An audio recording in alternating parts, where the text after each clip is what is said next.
Hello, and welcome to Out West, the official podcast of the Western Governors Association, a bipartisan organization representing the governors of the 22 westernmost states and territories.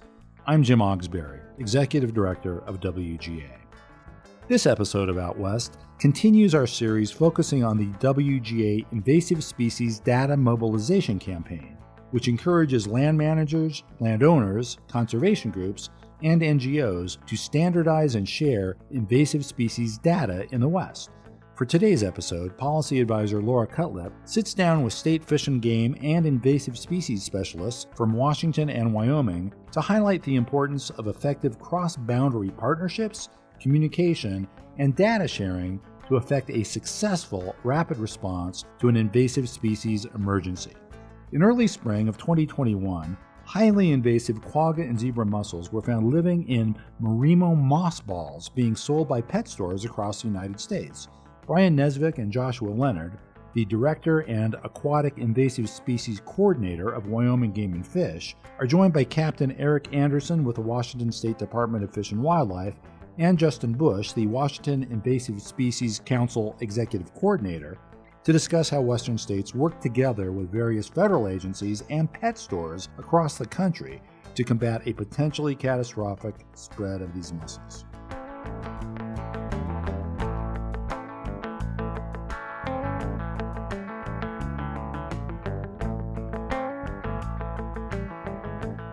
I'm going to start with Eric Anderson. Eric, can you give us a little bit of background on your position as an officer in the Washington State Department of Fish and Wildlife and kind of what your day-to-day work in that position entails? Yes, thanks. So I'm actually a captain with our enforcement program, and I'm a fully commissioned fish and wildlife officer.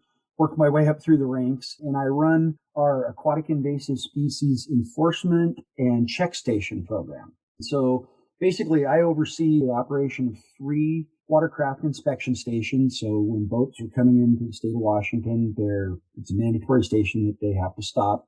And we have inspectors take and look at the boat, make sure that it's not carrying any invasive species, in particular zebra and quagga mussels. And if they do find them on it, we can either quarantine or decontaminate the boat before we allow it to enter into Washington and enter our waters. I also oversee any type of enforcement actions that have to do with aquatic invasive species in the marketplace. So on this particular thing that we're going to talk about, the mossballs, I coordinated the enforcement response throughout Washington State as it occurred. Our next speaker, also from Washington, Justin Bush. Justin, can you also give us a little bit of background about yourself and your position as the executive coordinator for the Washington Invasive Species Council? My pleasure. The council was created by our state legislature in 2006, and it's tasked with policy-level direction, planning, and coordination for combating harmful invasive species and preventing those that may be harmful. The council considers the economy as well as the environment and invasive species, whether they're plants, animals, or pathogens, terrestrial as well as aquatic. To prevent invasive species impacts, the council breaks organizational silos, and it provides a forum for agencies and stakeholders to collaboratively set policies and share successful approaches. The council works together with all state agencies to have a role in invasive species, as well as tribal nations, federal and local agencies, industry, and conservation partners. The council takes a really wide view and works across all missions and breaches silos so that we are working on the same page when we're addressing invasive species. We create a statewide strategy that we say sets the compass for everyone in dealing with this problem. Relating to emergencies, that shows the real value of invasive species councils because we have an existing relationship with all these agencies and other stakeholders. And in a moment's notice, we can get people on the phone, we can organize a response such as that we saw with the Marimo mothball incident. Thank you, Justin. I'm going to go then to Josh Leonard, who is the statewide aquatic invasive species coordinator for Wyoming Game and Fish. And Joshua, if you could also talk a bit about how your position might differ from Justin's as a aquatic invasive species coordinator, and just a little bit of background about yourself. Yeah, for sure. So I grew up in the state of Vermont, and zebra and quagga mussels first were established in the Great Lakes, kind of in that northeast part of the United States. So I had the, I guess, experience of growing up on a lake where I witnessed the infestations of zebra mussels and the kind of pre and post effects of that infestation. So I have some firsthand experience with them and have been able to use that in my day-to-day job as the aquatic invasive species coordinator here in Wyoming, and been in that role since January of 2020.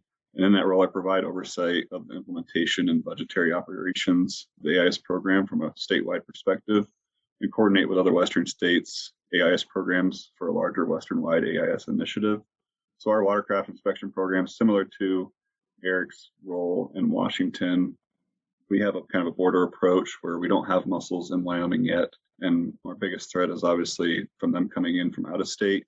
So we have permanent check stations looking at watercraft movement or any type of conveyance that can move water, and require inspection of mostly watercraft that are coming into Wyoming prior to launching within Wyoming. And they also boats that are traveling through. So in Wyoming, we have big interstate highways like I-80 and I-90 that both come in and through Wyoming. So you see a lot of cross-country movement. So even if you aren't stopping or planning to launch in Wyoming, if the check stations are open by law, you're required to stop. So our check stations are not only servicing our resources in Wyoming, but we're also protecting the greater Western initiative here in Wyoming, because a lot of states east of us don't really have an established program like we have. So we have kind of the first line of defense here in Wyoming.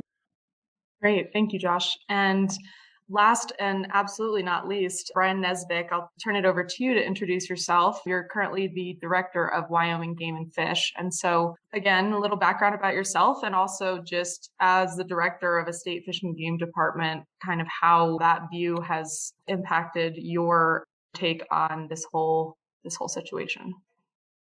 Yeah, so as the director of the agency, I have responsibility for oversight of our state's aquatic invasive species program. And similar to Eric, I grew up as a game warden and worked all over the state doing game warden-like duties, and part of those were obviously enforcement. But now, my responsibility is really oversight for all wildlife management in the state. We also have authority and a charge to manage the waters of our state. And so it's interesting because aquatic invasive species, specifically quagga and zebra mussel infestations in Wyoming, have a very broad effect on multiple different agencies, multiple different stakeholder groups. But Game and Fish has been charged with taking this responsibility on. And so, we've put people like Josh in place to oversee the program. He talked, really thoroughly about our strategy for preventing them ever from coming into our state. In my role, I have a responsibility to work with the other agencies or entities or stakeholders that could be affected by a quagga or zebra mussel infestation in Wyoming. Great. And for those listeners who are not necessarily in our world of invasive species that might be listening to this podcast, can you give a little bit of background, just kind of a brief overview of what we're talking about when we're referring to this quote unquote mossballs situation? What we're talking about here is aquatic invasive species, and these are species that are not native to various parts of the U.S. And when I talk about Washington State here, it's a non-indigenous species that we're very concerned about. It's a small aquatic freshwater bivalve that entered the U.S. back in 1987, got into the Great Lakes, and quickly took over all the Great Lakes. So what we're doing is we actually have regulations on it that is not allowed in Washington. It's against the law to import it, introduce it, any way you try to bring it in.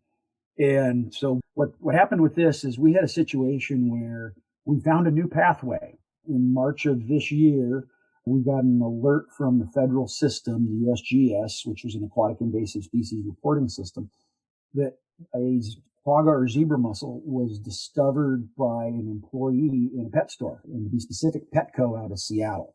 And so they made a report on this situation, and it went through the system, ultimately alerting Washington State for us to respond to it, and it bloomed into a nationwide response. It turned out that these things were imported into the U.S. to several distributors and being widespread throughout contiguous U.S. and Canada. Our program's so centered around boats and watercraft. We really weren't thinking of aquarium and the pet trade as much as we were as far as zebra and quagga mussel movement. There's obviously other AIS like snakeheads or goldfish or other aquarium type pets that are moved. in that system or hobby, but we never really considered zebra and quagga mussels being a vector through aquarium trade. So we had to really think broader and more outside of our normal realm of what we do as a program. So that's kind of how my role has changed since this whole thing happened.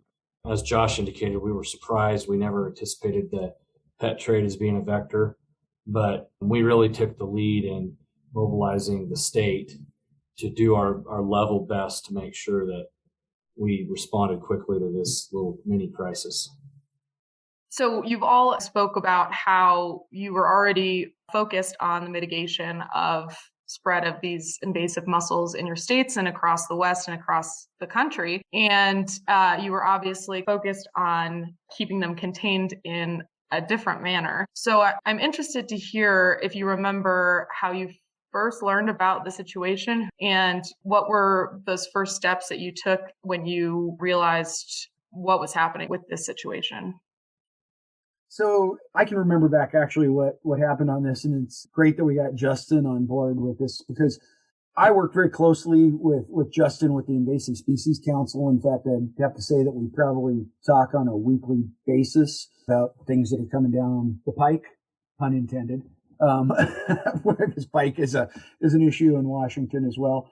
But I was actually talking to him via video chat when he got an alert via email from the USGS Non-Indigenous Species Alert Line. And literally he goes, "Hey, I just got this thing on my email." And I got an email at the same time from another state coordinator, Tom Wolf, out of the state of Montana, who had received it as well. And so we were able to act on it very quickly. Justin had the alert. I got an alert from Tom. And we started discussing immediately as to how we needed to follow up on this. I turned around and immediately contacted our prevention side, our biologist, Jesse Schultz, and we started talking about, okay, I'm going to try to get an officer up to that Seattle store from Petco to verify exactly what this is. No matter what, you trust the information, but you still want to verify it. And luckily, since we have our own dispatch system, and I can look on a computer screen and see where our officers were, I actually personally called Sergeant Eric Olson, who's a good friend of mine, and Eric was able to respond within 30 minutes. So we had almost an immediate response, of which Eric was able to confiscate 12 moss balls that he could see that did have remnants of zebra or quagga mussel shells in them.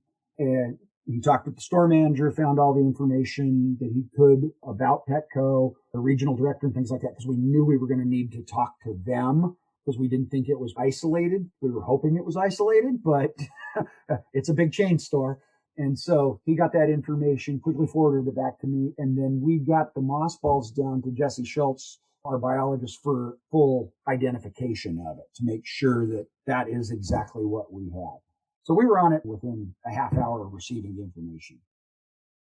So the interesting thing from my perspective with that initial notification is because we share data and we share notifications across the West and we have these agreements in place, I was alerted by some Canadian partners that had sent me the email because they had received it. I think that really underscores the value of data sharing as well as those immediate notifications. The way I found out here in Wyoming was through an email from Eric. I want to say it was March 3rd, and was like, wow, that's interesting. I wonder if this is a bigger problem than just a localized Washington Petco store. Here in Wyoming, we have 8 AIS specialists that work throughout the state. So I forwarded that on to those folks and just said, hey, I'm not sure if you have Petcos within these towns that you operate in, but if you do, it'd be really worthwhile for you to go and take a look and see if they have this product and see if there might be that infestation there. Shortly after that, I obviously ran that communication up the chain. So folks like Brian were apprised of what might be going on. Not shortly after, I think the first one we were able to get to is Rock Springs in Wyoming has a Petco.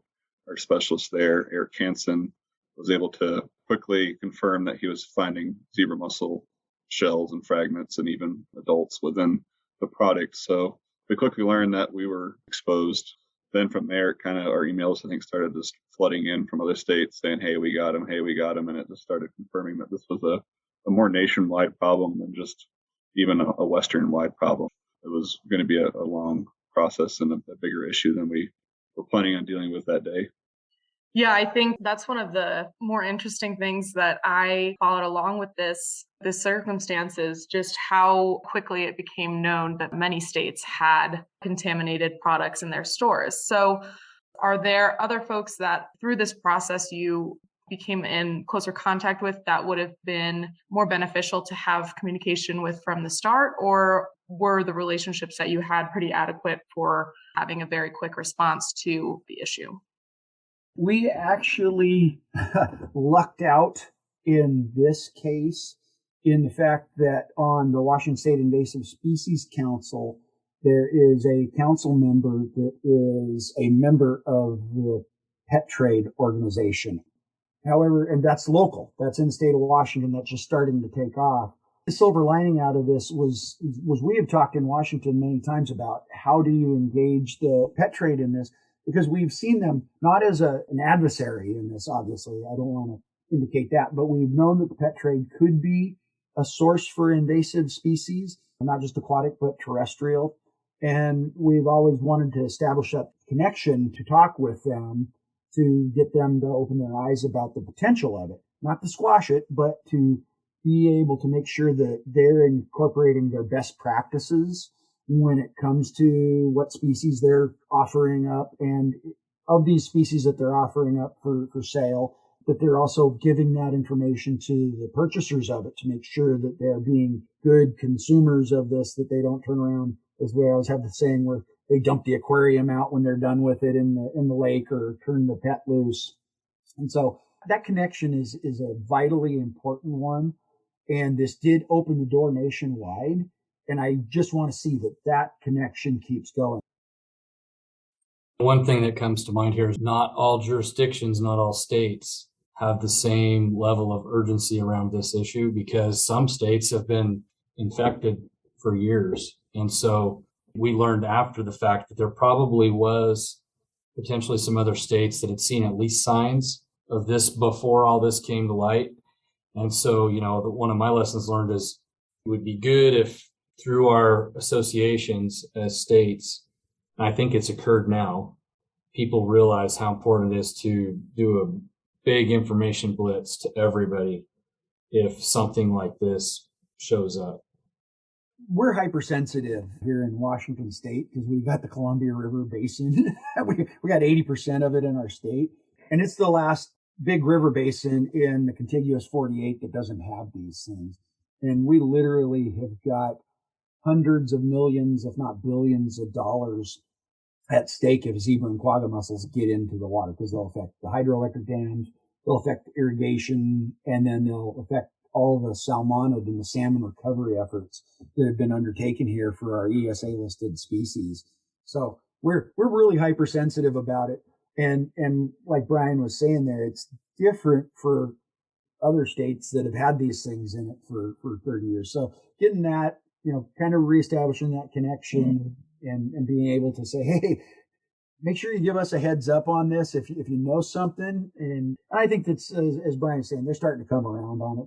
I really want to express the fact that both Petco and PetSmart were so responsive in this situation. We were on tap with their regional and all the way back to corporate right off the bat.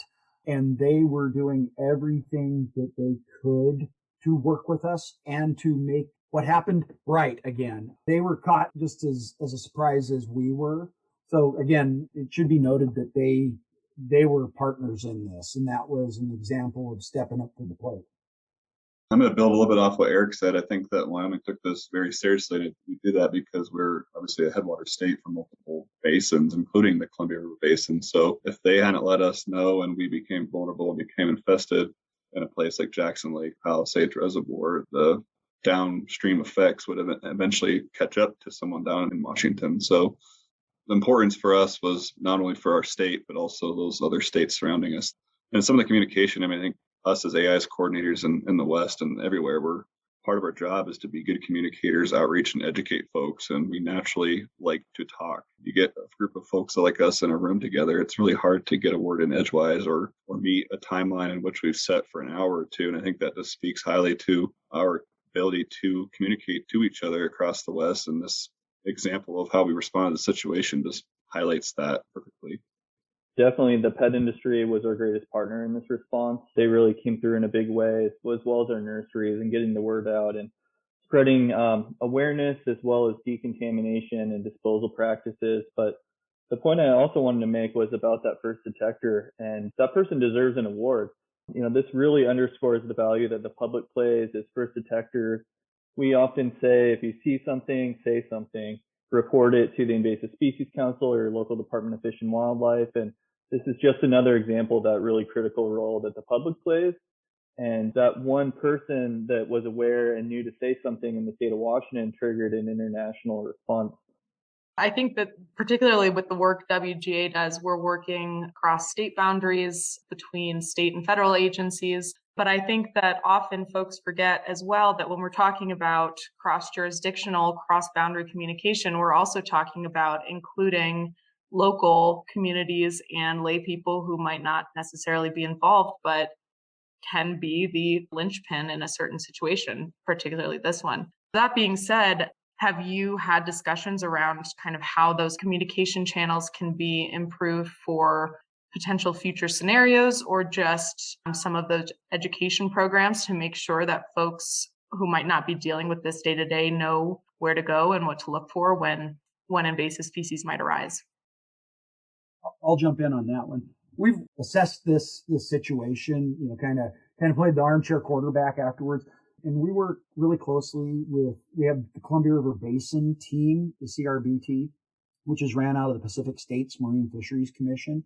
And we've had extensive discussions about what went right, what went wrong. And I'm going to say that this actually went probably about as good as you could imagine for it to happen, given the way we discovered it, how quickly the scope grew, and how quickly other agencies came online to take part in this. When you look at it, considering that within a day we had discovered it wasn't just Washington, that it was nationwide, that it was confirmed down in Florida in a pet store down there, and then the other states were coming online almost that quick.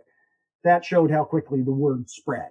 And then to mobilize and start taking action, that almost happened immediately as well. As each state came online with knowing it, they started doing their own response. And so I want to say that it went really well. And a lot of the deficiencies are simply because of scope. I mean, literally when you're dealing with something that is all across the nation and in Canada, and you find it out that quick, how many jurisdictions come into play in that? And again, the key is communication. I think there has been a little bit better communication from the federal system. And I say that because we had recently had a load that was coming in September of mossballs that were being imported. And obviously this is in response because of the mossball situation. But they were very clear and let us know that they were coming in. This is what's going to happen. This is what they're coming through. This is what we're going to see. And we end up learning the other day that that load that came in ended up being inspected. They found 2 mussels. Now they're taking seizure of that load, either incinerate it or basically deport it back out to Ukraine. So I think the communication there is good because of the outcome from that. And I hope that moving forward, we can maybe look at sourcing these mossballs not from live water sources. I just don't ever see us or find a way that we can effectively be sourcing these things from the wild. And historically they were farm raised mossballs. And I think we need to get back to that practice to avoid this in the future. Yeah, well, I'm with Eric. I think the communication was key. Our experience in Washington is probably similar to most Western states, and is that the federal agencies are great partners. And this incident was just another convening of all the different organizations that have a role in preventing and stopping invasive species. And we had a similar experience with our State Department of Agriculture, where our authorities were split. And this incident brought together our Department of Agriculture as well as our Department of Fish and Wildlife to collaborate, share information about online quarantine enforcement, as well as some rulemaking around Marimo mothballs at our state level. So I think every organization is doing the best it can, and these types of incidents are just a really great example of why we need to practice, why we need to have the data sharing agreements, why we need to have memorandums of understanding for response. And I also think the incident response coordination was key. And in the Columbia River Basin, we've held numerous tabletop exercises stewarded by the Pacific States Marine Fisheries Commission, where we've talked about what we would do with invasive mussel response. And in 2019, the state of Washington Invasive Species Council and the Department of Fish and Wildlife held an operations-focused exercise practicing the on-the-ground aspect of that. And the lessons we learned from that, we applied to this incident. While it was a pathway we didn't consider, we applied that training and that same type of response protocol and how we organize people and made decisions and communicated to the public to this incident. And that unfolded pretty quickly. Our emails and our phones were ringing off the hook, and Captain Anderson and I connected. He was the most highly trained individual on team, as it were. And so he stepped in as the lead of the response team, and we all then organized underneath him. And that's the way we're organized for the next 2 weeks. And so in the state of Washington, we believe that new invasive species are an emergency, and we will respond to them as such. And this is just another example of that. When we initially had found out that these were likely in our state, we kind of had three priorities. One, get them off the shelves immediately. Two, we needed to begin communication with the public to tell them the threat, the potential ramifications and consequences, and then the how-to of how to dispose of them.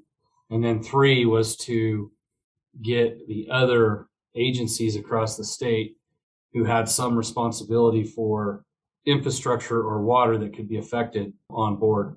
And very quickly after we discovered this, our governor appointed a task force of several of his cabinet members with the charge to go out and figure out how to respond to this thing. And we did all those things simultaneously. We didn't begin the effort, though, to go out and start looking for them outside of pet stores till after we kind of took care of those three real high priorities.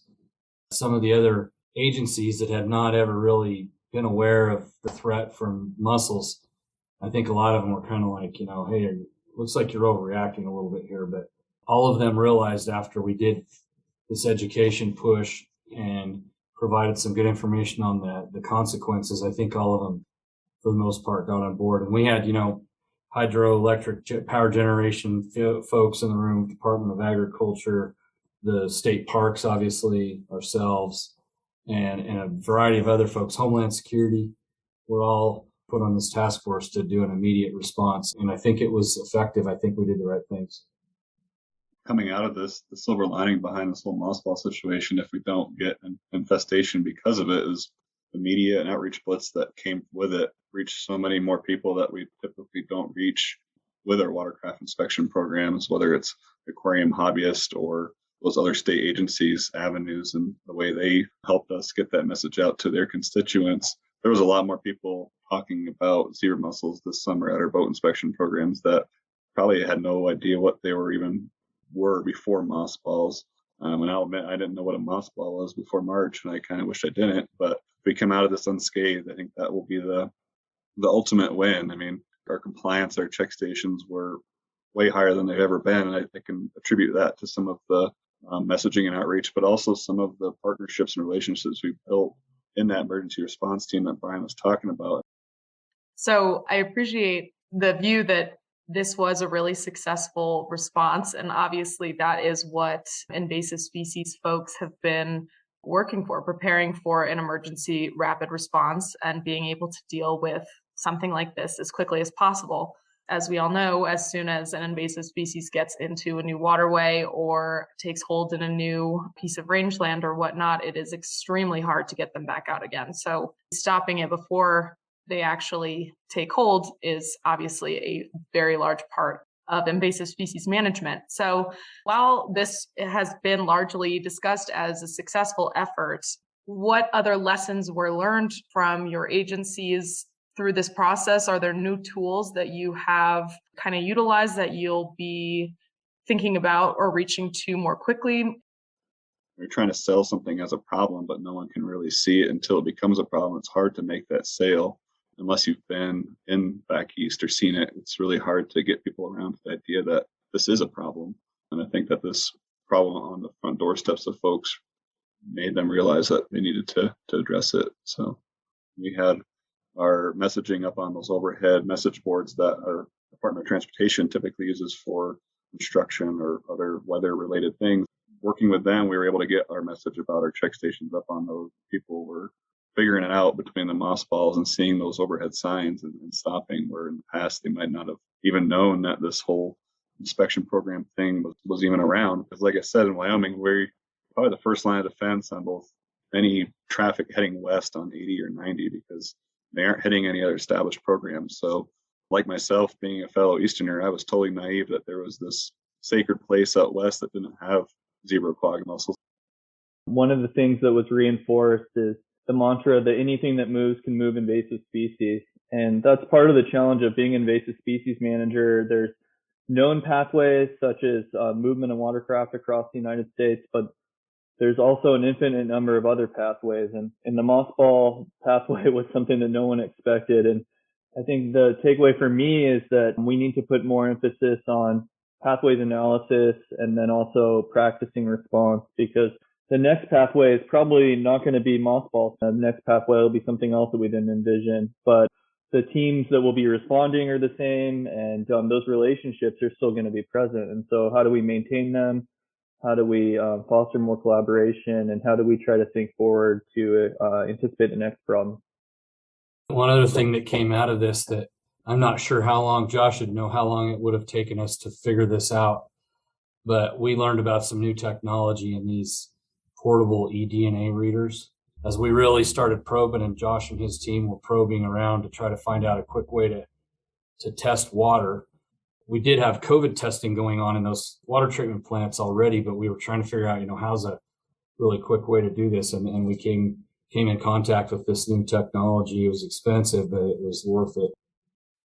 The Department of Health was not someone we were thinking in mind of folks that we'd be working with in the aquatic invasive species world, but they were already at our water treatment facilities here in Wyoming. They were calling these auto samplers that were taking basically samples of water in the water treatment facilities to look at predicting COVID spikes down the road through wastewater treatment. With the way aquariums are, with moving water through the systems, cleaning out at these pet stores, people dumping them down their toilets or down their sinks. That's just how aquarium people clean their tanks. So they knew that was a potential vulnerability. But talking with the Department of Health, they were doing this COVID sampling, and we were able to tap into this already ongoing sampling by taking some of their samples and then running them for basically the presence of zebra quagga mussel eDNA within the system. So our lab now processes the eDNA samples to detect whether they're in there or not. But this is going to be a long-term kind of ongoing thing, where if we had a infestation in there, it's not something we're going to detect.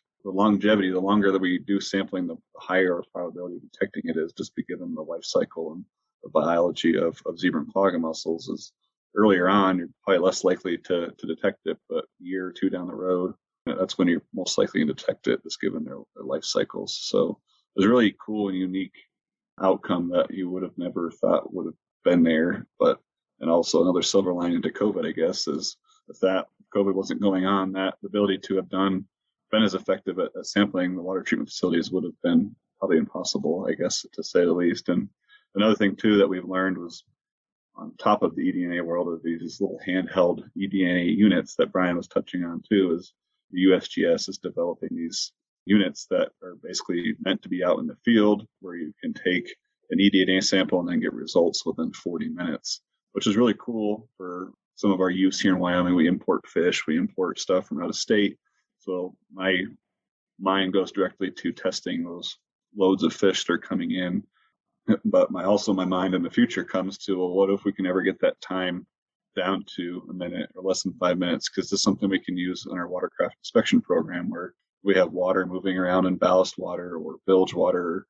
Obviously, making a constituent wait 40 minutes at our check station for our machines to tell us yay or nay on eDNA is not reasonable to expect. But as we know, technology makes leaps and bounds and advances in a really short time. And I really hope that somehow we can get to a point where we can start utilizing that technology at our ports of entries and as a really quick screening tool. Yeah, absolutely. And obviously with improved technology comes improved accuracy and reduced time for data collection. And that's the kind of bottom line here, is that communicating information, communicating accurate data is always going to be our friend.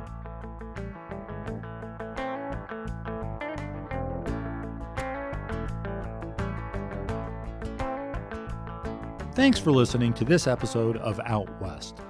WGA would like to thank Brian, Josh, Eric, and Justin for their remarkable insights into this issue and for sharing them with Out West. This episode marks the end of year 1 of the Invasive Species Data Mobilization Campaign. To learn more about WGA's ongoing efforts heading into the campaign's second year, please visit westgov.org. Happy trails, everyone.